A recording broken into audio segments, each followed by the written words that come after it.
Okay guys, it looks like I'm going to have to re-record this. I think my battery went dead when I was showing where I was. Okay, so we're going to start all over again. So, I was right there. See that little opening right back in here?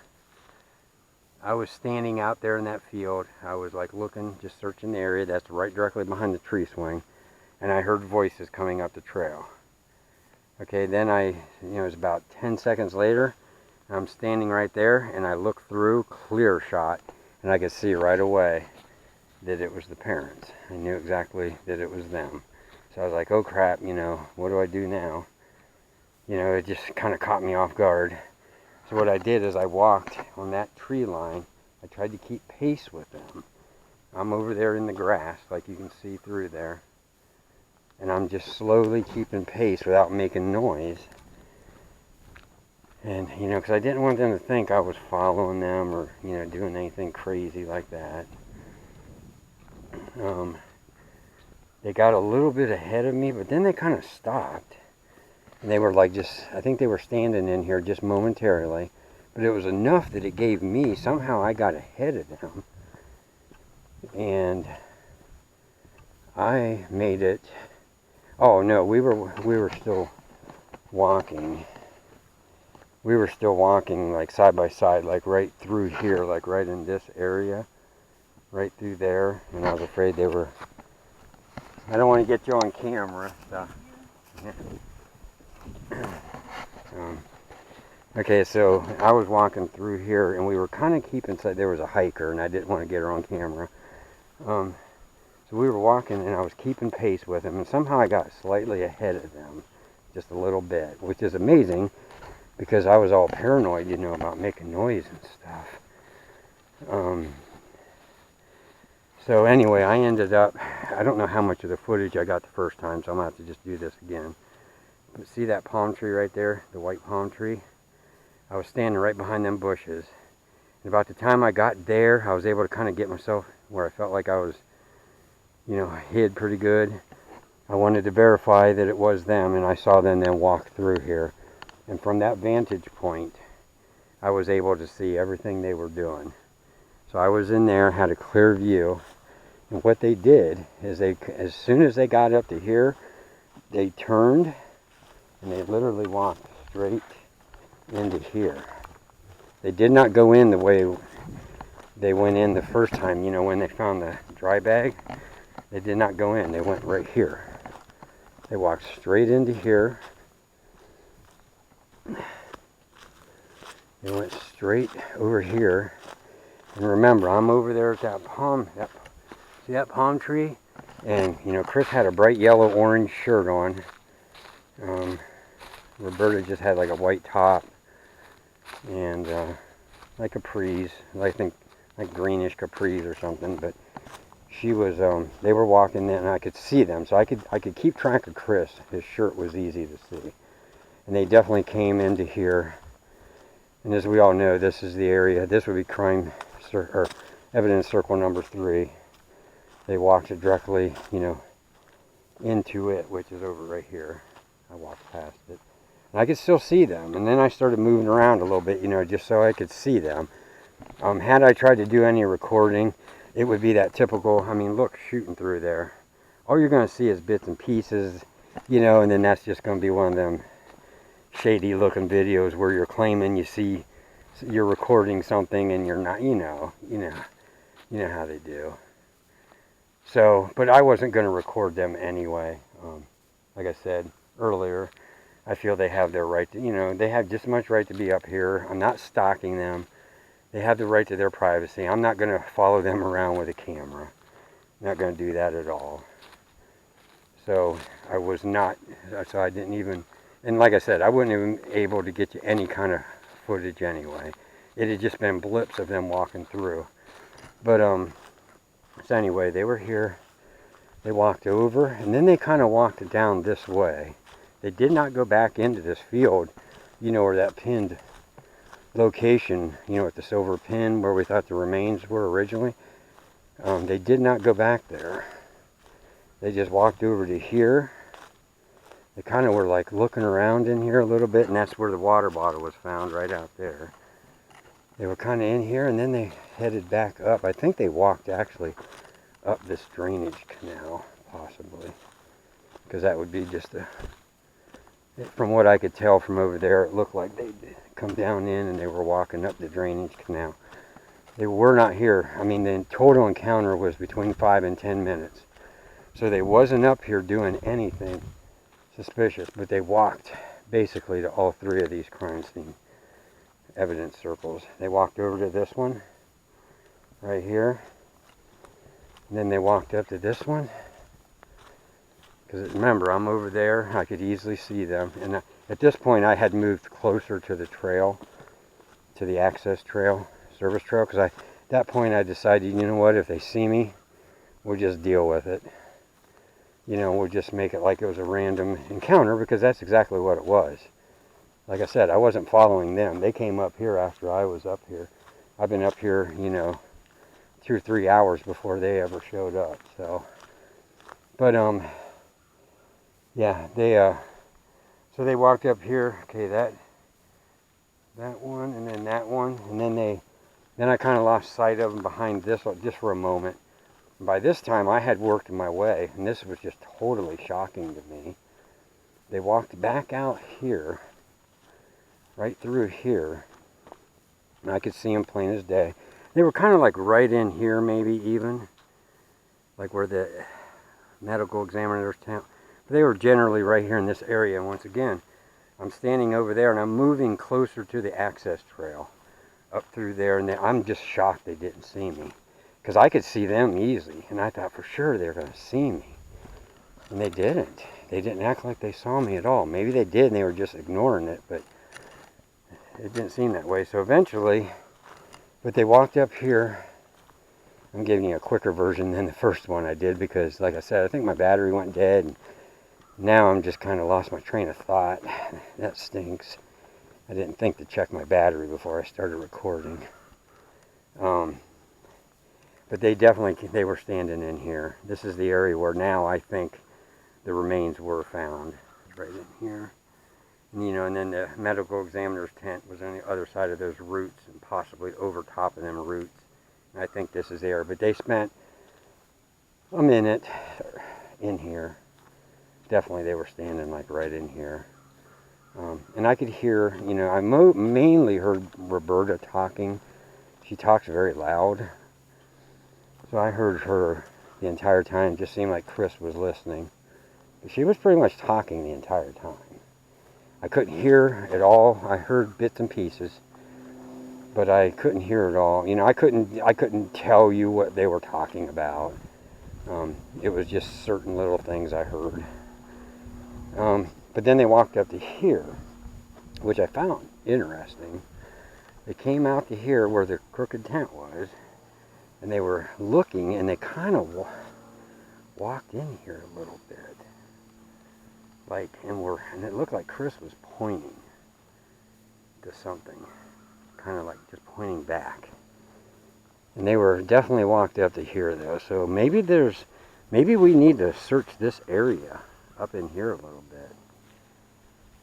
I don't know, but they were definitely looking this direction in relation to, there's where the, is that the turnaround? Yeah, that's the crooked tent.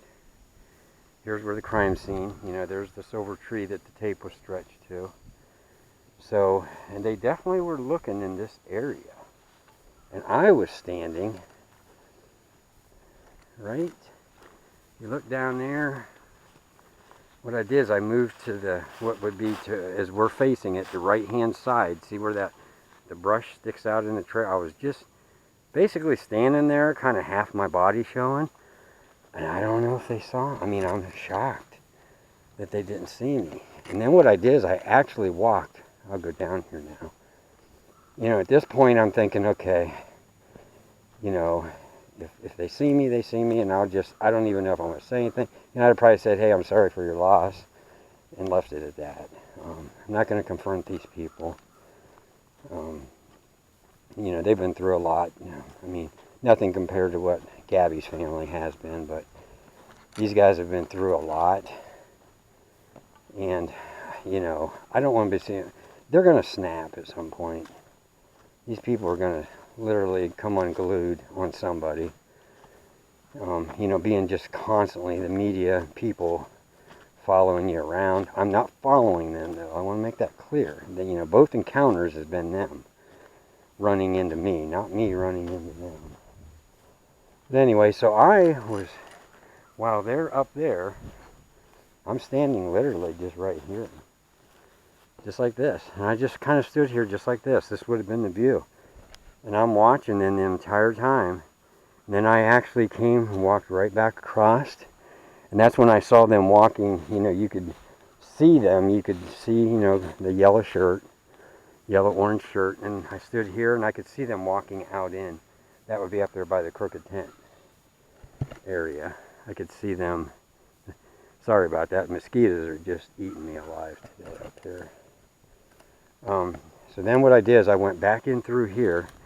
And I got in that grass line, and my goal was to sneak back down the trail and get ahead of them.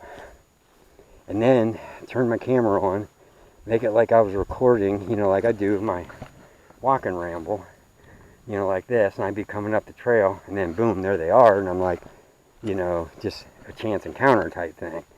That way I would have had, you know, a non-intrusive shot of them, basically. And but they somehow got ahead of me as I'm quietly trying to sneak down through here. They're literally just behind me a little bit, and I tried to get ahead of them, but I was just it's just too dry up here, and I was making too much noise, and I was for sure they're going to hear me. Plus they have the easier path to walk on, so they got ahead of me. And then so I just decided, I popped out right here. I gave up. I came out right here, and then boom, they were just right, literally, I don't know, 75 feet ahead of me. So I just did this. I just stepped over here like this and kept walking. And then I did stop, and I gave them time. I could follow them. I could see them, and I let them get around the next corner. And then what I did is I just popped back out. I kept walking. You know, I just wanted to keep my distance, and I let them get around the next corner. And that's what I did. You know, and I just kind of played that cat and mouse game the whole way back down. You know, because like I said, I didn't want to make them feel uncomfortable, and I didn't want to get in any confrontations or anything. Like I said, at this point, it's hard telling what would go down with these guys, because they've been through a lot, and they're probably about to come unglued with all this stuff. You know, I'm just up here doing, I know I've said it a million times, but, you know, I'm doing what I'm doing, letting you guys see the, you know, the crime scene on a weekly basis. You know, even though we're kind of looking at the same things every week, you're watching as the conditions change. You're seeing, you know, it's kind of a live update just with what's going on up here. And it confirms that the parents are definitely concerned about something. That's a little odd, but, or they're up here looking for something. I don't know. But I just find it all very strange. That's twice now for me to see them. The first time I did not see them up here, you know, in the actual woods like I did today. But their truck was parked right beside me, and we were the only two vehicles in the parking lot on that day. So the day after Thanksgiving, they felt the need to come up here, which is totally within their right, for whatever reason, and come up here. And like I said, it was a very short time spent up here, so it's just really weird. You know, it's like they came up just to check the area out, make sure something is, you know, I mean, I'm not the one coming up here marking out the areas and stuff. Like, you know, that's other local people doing that. I think in the beginning I maybe put a couple sticks around one of the evidence circles just to kind of mark it. But I'm not the one pounding all the stakes and flags and all the ribbons in the trees and all that stuff. That's not me, so they can take that gripe somewhere else, I guess. But so I just find that odd, though, that they're coming up here and they feel comfortable coming up here with all the people down here. Like I said, there's a lot of people in that parking lot, or in the park, out front. I'm just shocked. It's almost like this is they're staking claim to this trail, like this is their trail or something. I don't know. It just seems weird. Like running. Are they attempting to run people off? Or, I don't know. It's just really weird. Until we get answers, like I said, that autopsy report a couple days ago only raised more questions than it answered. It would have been an opportunity, if I really wanted to push the issue with them, and as they literally walked by me in the parking lot, and asked and said, hey, just let me know. Is there a gun still laying up there? That would have been the opportunity, and that'll never happen again probably, so I guess I blew that one. But like I said, at some point we've got to draw the line with these guys, I don't know. I don't feel comfortable being down here by myself and running into these guys now twice in 2 weeks. That's just weird. This time it was just the three of us, literally up here in this woods. I mean, that was it. Nobody else, just us three. So, that was weird. So, I don't know. But, what's this? Looks like a coffee napkin. But, so I don't know, guys. But this old man's just this is getting to be quite a lot of excitement to have to process. And I'm not sure I'm even going to post any of this yet. I'm not sure, I'm going to talk to my friends and family. Maybe this isn't appropriate at this point. I don't know. Like I said, the problem is these people keep acting so strange that they're keeping the attention on themselves. And then, unfortunately, in that process, they're taking it away from the true victim, which is Gabby. They just can't keep themselves out of the limelight on any of this. And then their attorney saying that the family should get closure from that report. Are you kidding me? Yeah, how about you tell us where the gun is, and then maybe there'll be a little bit of closure. But, then you got to think of it. A lot of people, are about this attorney. I mean, he's definitely a shady character, but in the world of legalities, this guy has probably been pretty good at doing his job when you think about it. The person that is responsible for Gabby's death is not named her killer at this point.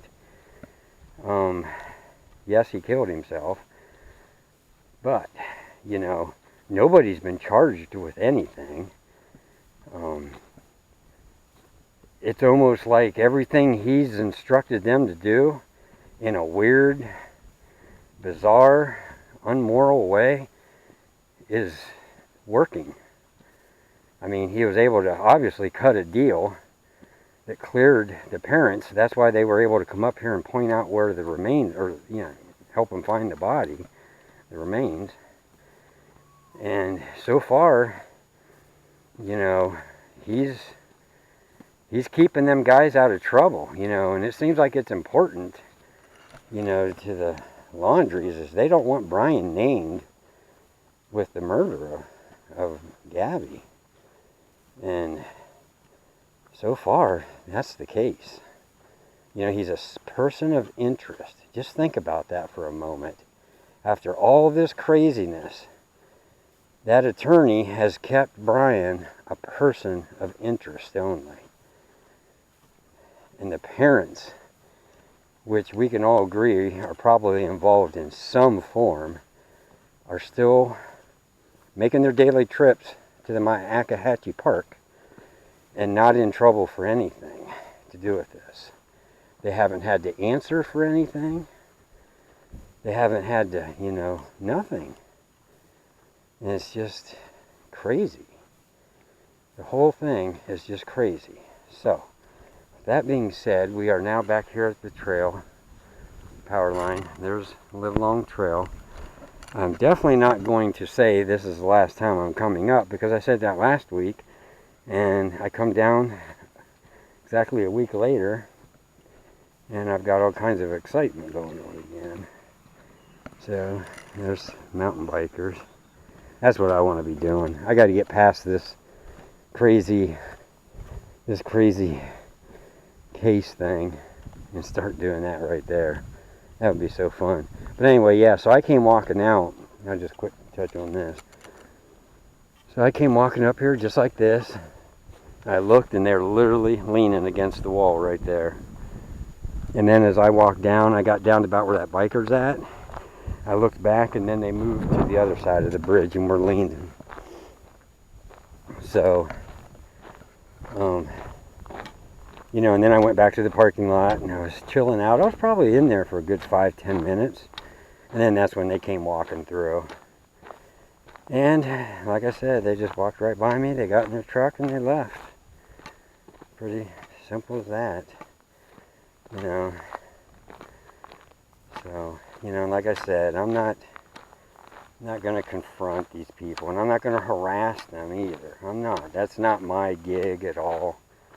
I'm just down here trying to record the events as each time I come down, and then everybody can piece it together. But it is documenting current events, because none of us, if I wouldn't have been down here documenting any of this, nobody would know that they were up there in the park today checking. Up there at the crime scene. What are they doing up there? Somebody needs to ask them that. What the heck are you guys doing up there? What is it that you're doing?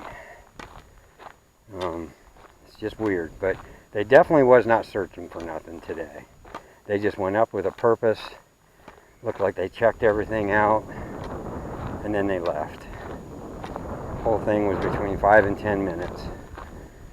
So, that was at 2 o'clock. I checked my clock, or my phone. I pulled my cell phone out and checked the time, and it was 2.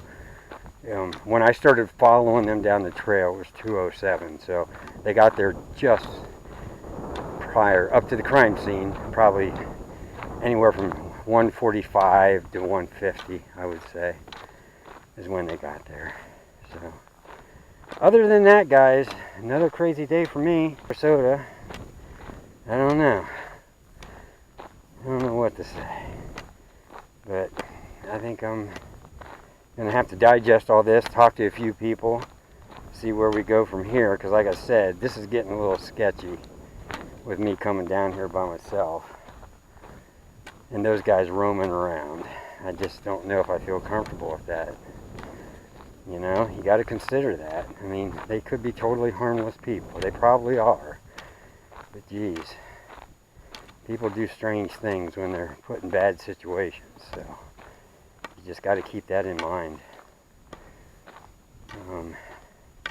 That's why I felt a little bit relieved once I did make it back down here to the park, because there's a lot of people in the park.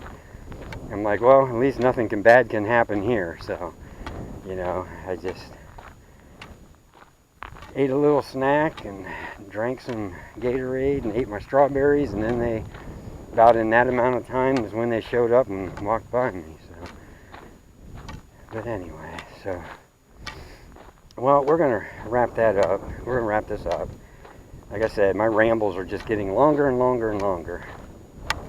And I probably keep saying the same things over and over, but hopefully, just having all this stuff documented in some weird way just keeps a current update on things, and hopefully somebody can go through and put it all into perspective someday. Maybe they'll pick something